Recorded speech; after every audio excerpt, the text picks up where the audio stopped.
Now, one of the things that I've seen, from a pivot perspective, which I think has a lot to do with technology and people, and it has to do with the way our teams interact with each other.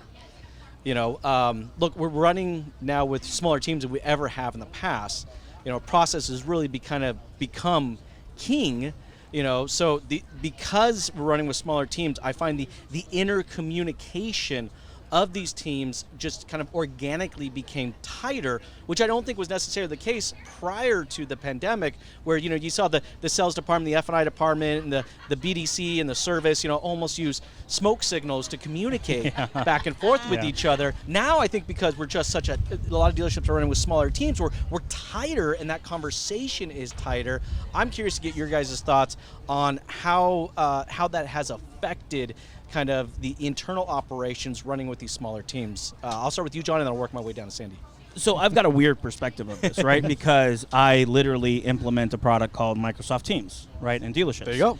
And so what's happened is like this almost maturation of the communication process inside the dealers, right? Mm-hmm. So you can have these channels where you have like all sales staff, all accounting staff, all parts, all the service, and everybody's cross-communicating through the platform. So it's become, that cross-pollination that happens at the dealership, and you can really actually see the dealership ecosystem working as a whole. It's like getting tighter, and you can use these productivity tools as like leveraging good habits, and you can look at the bad habits at its core and eliminate them immediately. So it's like this beautiful process of maximizing everybody's potential and then maximizing their engagement and maximizing the communication throughout the organization, which is creating a higher ability to maximize like random encounters, right? So people will like communicate through GIFs or memes, and then like running jokes, and then it creates this community sense throughout the organization. And it's just like this really empowering thing. And from the military is like, when you went through some stuff together, you went through some really crappy hard stuff together, it just creates this bond amongst team members that's really cool to see. Mm-hmm. That's a good point. That's a very good point. Tom, for yourself, how do you think that I'm hoping, and haven't seen it myself, but I'm hoping that there's an increased camaraderie, which diminishes the "we didn't do anything wrong" program. There we go. Yeah, I like that. Right? Because lots of people at dealerships were like, this isn't my department's problem. This is your problem, and you fix it. Which goes back to taking care of the customers, right? So I'd say that's part of it. And then the other part is making sure that in that process of we did nothing wrong as a dealership, the customer still gets taken care of. So it's both departmental and from a cultural perspective. I like that. That's a very, very good observation. I like that. Sandy, for yourself? Well, I'm struck by something that John said, right? And actually a department that you mentioned, accounting.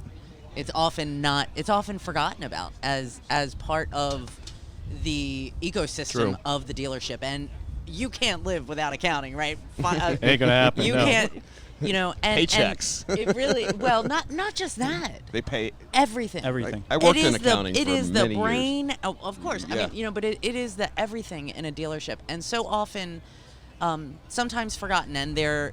So I love this idea of having a communication system that makes it easier to communicate, because I believe what you said to 100%. Be completely true, John, that when people go through things together and feel like they are really part of a cohesive team, that and also that what I do matters to what you do. Because sometimes, I love dealers, right? But sometimes there is a disconnect. Right, there's a disconnect, which goes a little bit into what Tom said. I didn't do it. I didn't do it, Your Honor. It's not my job. Somebody else has the keys. It's not my RO. I didn't, So I love the idea of an ecosystem, a communication ecosystem. Thanks for tuning in to the Matador Yachtcast with your host, Jason Harris. Don't want to miss new content? Be sure to check out the full podcast library at matador.ai to stay in the know. Remember to like, comment, and subscribe. Happy podcasting.